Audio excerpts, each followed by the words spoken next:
हाँ। Good morning विद्यार्थियों। जैसे कि कल के वीडियो में आपको हमने परमाणु की संरचना से संबंधित बातें बताई थी और उसी संदर्भ में आज हम आपको रदरफोर्ड के परमाणु मॉडल को समझाएंगे। रदरफोर्ड ने सोने की पतली पन्नी पर अल्फा कणों की बौछार करके निम्नलिखित प्रेक्षण प्राप्त किए। अब हम पहले आपको इस बात की व्याख्या करेंगे कि सोने की पतली पन्नी का प्रयोग क्यों किया। क्योंकि सोने में प्रसारित होने की क्षमता अधिक पाई जाती है या सोने की तन्यता अधिक होती है, सोने को अधिक मात्रा में प्रसारित किया जा सकता है, इसलिए सोने धातु का प्रयोग किया। और यह भारी नाभिक है। भारी नाभिक होने का मतलब है इसमें अधिक संख्या में प्रोटॉन पाए जाते हैं, जिससे इसका नाभिक बड़ा होता है। अब अल्फा कणों की बौछार क्यों किया कि अल्फा कण धनावेशित नाभिक होते हैं या हीलियम के नाभिक होते हैं। अब आप ध्यान से देखेंगे, अल्फा कणों की बौछार करने पर रदरफोर्ड ने निम्नलिखित प्रेक्षण प्राप्त किया। जब सोने की पतली पन्नी पर अल्फा कणों की बौछार की, अधिकांश अल्फा कण सीधे निकल जाते हैं। सीधे निकलने का मतलब है कि बिना विक्षेपित हुए वह सीधे निकल जाते हैं।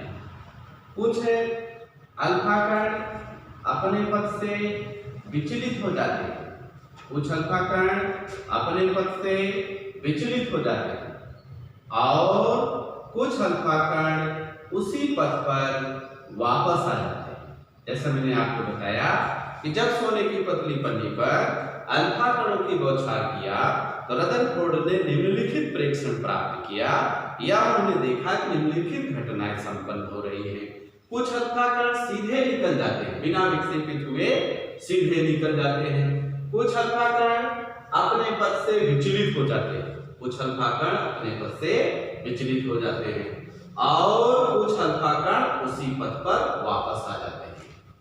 अब इस प्रेक्षण के आधार पर रदरफोर्ड ने निम्नलिखित तीन अवधारणा प्रस्तुत किया परमाणु की संरचना के संबंध में।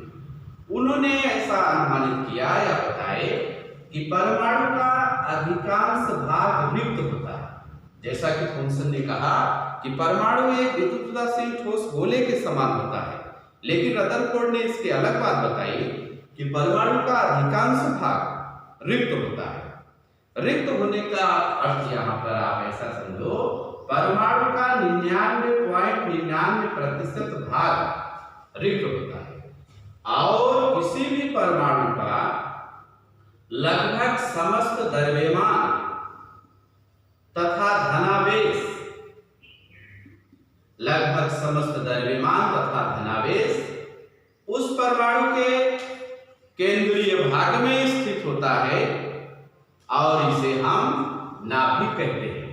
यह नाभिक अत्यंत ठोस होता है और परमाणु के केंद्रक में अथवा केंद्र में सकेंद्रित होता है पूरा द्रव्यमान और इसको हम नाभिक कहते हैं। तीसरी उससे भी महत्वपूर्ण बात, जो ऋणावेशित कण इलेक्ट्रॉन किसी परमाणु में स्थित होते हैं वह नाभिक के चारों ओर, जैसे हम इसे नाभिक की बात करें तो नाभिक के चारों ओर इस वर्ताकार कक्षा में सदैव परिक्रमण करते रहते हैं। जो इलेक्ट्रॉन है परमाणु में नाभिक के चारों ओर वर्ताकार कक्षा में परिक्रमण करते रहते हैं। अब इस चीज को यहाँ पर आप देखोगे तो आपको कि अधिकांश अल्फा कण अपने सीधे पथ पर क्यों बिना विक्षेपित हुए चले जाते हैं, क्योंकि परमाणु का अधिकांश भाग रिक्त होता है और रिक्तता होने के कारण धनावेशित अल्फा कण और धनावेशित नाभिक के मध्य किसी प्रकार का बल उत्पन्न नहीं होता है, क्योंकि वो ज्यादा दूरी पर होते हैं। इसलिए अल्फा कण सीधे बिना विक्षेपित हुए निकल जाते हैं। कुछ अल्फा कण अपने पथ से विचलित हो जाते हैं। जो अल्फा कण नाभिक के पास से गुजरते हैं या नाभिक के विद्युत क्षेत्र से गुजरते हैं, क्योंकि नाभिक एक धनावेशित कण है, तो अल्फा धनावेशित कण और धनावेशित नाभिक के मध्य प्रतिकर्षण बल होने के कारण अल्फा कण अपने पद से विचलित हो जाते हैं और अत्यंत न्यून संख्या में अल्फा कण उसी पद पर वापस आ जाते हैं। इसका कारण आप ऐसे समझेंगे, जो अल्फा कण सीधे नाभिक पर आपतित होते हैं वह अल्फा कण और नाभिक के मध्य प्रबल प्रतिकर्षण बल उत्पन्न हो जाता है, क्योंकि अल्फा कण भी धनावेशित कण है और नाभिक भी धनावेशित कण है। इसके कारण से वह अल्फा कण अपने पद पर पुनः वापस आ जाता है, वह अल्फा कण अपने पद पर पुनः वापस आ जाता है। जैसा मैंने आपको इस संदर्भ में बताया कि इस प्रेक्षण के आधार पर रदरफोर्ड ने निम्नलिखित 3 मुख्य बातें बताई। पहला, परमाणु का अधिकांश भाग रिक्त होता है। दूसरा, किसी परमाणु का लगभग समस्त द्रव्यमान तथा धनावेश उस परमाणु के केंद्रीय भाग में स्थित होता है, जिसे नाभिक कहते हैं, तथा इलेक्ट्रॉन धनावेशित कण नाभिक के चारों ओर वर्ताकार कक्षाओं में परिक्रमण करते रहते हैं। जो धनावेशित कण नाभिक के चारों ओर, ऋणावेशित कण इलेक्ट्रॉन वर्ताकार कक्षाओं में परिक्रमण करते रहते हैं। तो रदरफोर्ड के परमाणु मॉडल की मुख्य उपलब्धि क्या है या मुख्य विशेषता क्या है?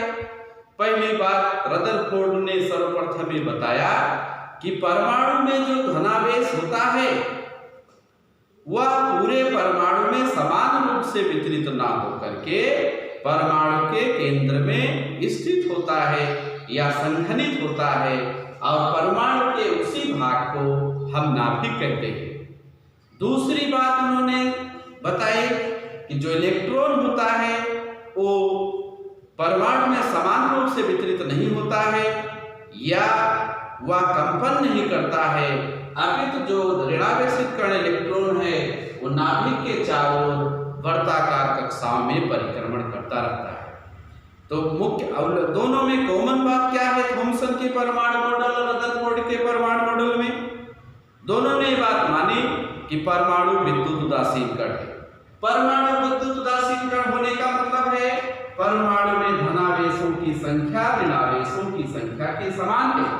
जो धनावेशित कण प्रोटॉन है वह ऋणावेशित कण इलेक्ट्रॉन के समान है, इसलिए परमाणु एक विद्युत उदासीन कण है।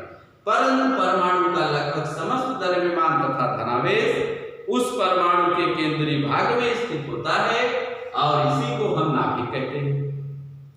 अब रदरफोर्ड के परमाणु मॉडल में आधुनिक परिप्रेक्ष्य के आधार पर क्या दोष थे या क्या कमियां थी, इस बात को हम विस्तार से देखेंगे कि रदरफोर्ड के परमाणु मॉडल में मुख्य दोष क्या है।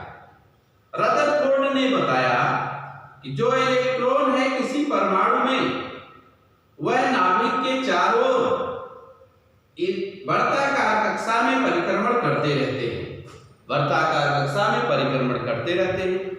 अब प्रश्न इस बात का, परमाणु में जो इलेक्ट्रॉन नाभिक के चारों ओर परिक्रमण कर रहे हैं, परिक्रमण के कारण इनकी ऊर्जा में कमी होनी चाहिए, इलेक्ट्रॉन की ऊर्जा में कमी होनी चाहिए।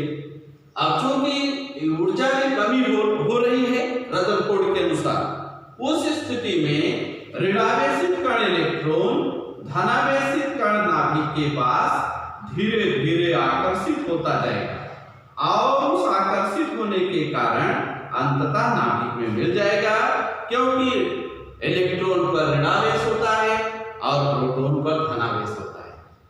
और यह इस प्रकार की संभावना उत्पन्न होती है कि इलेक्ट्रॉन नाभिक में मिल जाए। उस स्थिति में जो रदरफोर्ड का परमाणु के संरचना संबंधित विचार है वह थॉमसन के परमाणु मॉडल के बिल्कुल समान हो जाएगा, क्योंकि थॉमसन ने भी ऐसा माना कि धनावेश के अंदर ऋणावेश कण उपस्थित है, ना कि ऋणावेशित कण चारों ओर चक्कर लगा रहा है।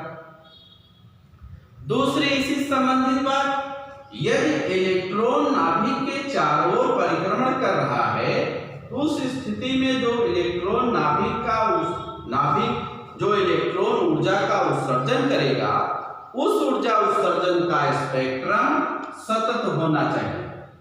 उस ऊर्जा का स्पेक्ट्रम सतत होना चाहिए। सतत होने का मतलब ये है कि लगातार ऊर्जा उत्सर्जित हो रही है। लेकिन आधुनिक परमाणु संरचना के आधार पर या आधुनिक परमाणु मॉडल के संबंध में जो विचार है उसके आधार पर जो परमाणु स्पेक्ट्रम है वह रेखीय स्पेक्ट्रम होता है, ना कि सतत स्पेक्ट्रम।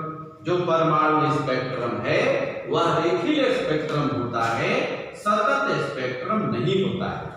अर्थात रदरफोर्ड ने नाभिक के स्थायित्व, नाभिक का स्थायित्व और स्पेक्ट्रम की व्याख्या नहीं की जा सकी। नाभिक के स्थायित्व और स्पेक्ट्रम की व्याख्या नहीं की जा सकी। नाभिक के स्थायित्व और स्पेक्ट्रम की व्याख्या नहीं की जा सकी। इस बात को आप फिर से ध्यान से सुनेंगे। पहला मैंने बताया कि रदरफोर्ड के अनुसार जो इलेक्ट्रॉन नाभिक के चारों ओर परिक्रमण कर रहा है, उस परिक्रमण के कारण इलेक्ट्रॉन की ऊर्जा में निरंतर कमी होनी चाहिए और इलेक्ट्रॉन की ऊर्जा में निरंतर यदि कमी हो रही है, उस स्थिति में इलेक्ट्रॉन नाभिक की ओर आकर्षित होता जाएगा। अर्थात धीरे धीरे कुछ समय पश्चात वह इलेक्ट्रॉन नाभिक में मिल जाएगा। इससे दो प्रकार के दोष उत्पन्न हुए। पहला, जो इलेक्ट्रॉन का नाभिक के चारों ओर वर्ताकार कक्ष की परिकल्पना किया वह वर्ताकार ना होकर सर्पिलाकार हो। दूसरा, इलेक्ट्रॉन अंततः नाभिक में मिल जाना चाहिए। अर्थात जो नाभिक की परिकल्पना रदरफोर्ड ने किया था वह नाभिक स्थायी है अथवा अस्थायी है, इस बात की व्याख्या नहीं की जा सकी। अर्थात नाभिक के स्थायित्व की व्याख्या नहीं की जा सकी कि नाभिक स्थायी है अथवा अस्थायी है, इस बात की व्याख्या नहीं की जा सकी। इस संबंध में दूसरा है बोर का परमाणु मॉडल। बोर का परमाणु मॉडल, अब जो बोर का परमाणु मॉडल है उसे आप इस प्रकार से समझेंगे, वह रदरफोर्ड के परमाणु मॉडल में उत्पन्न दोष के परिप्रेक्ष्य में।